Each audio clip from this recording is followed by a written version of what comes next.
নিরামিষ খাও তারা কিন্তু সেই দিনে এই রকম ডাল একটা রাখতে পারো। ডালটা খেতে কিন্তু দুর্দান্ত হয়।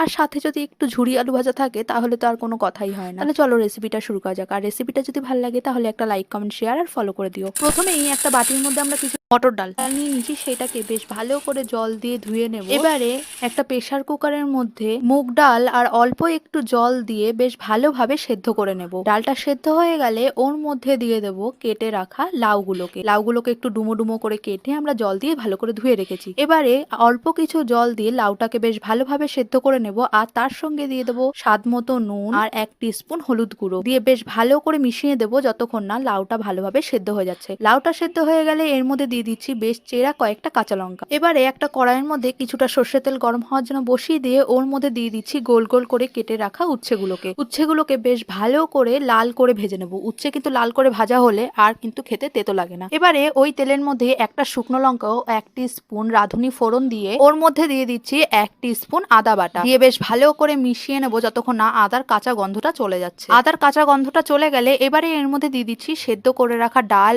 ও লাউগুলোকে দিয়ে বেশ ভালো করে মিশিয়ে নেব।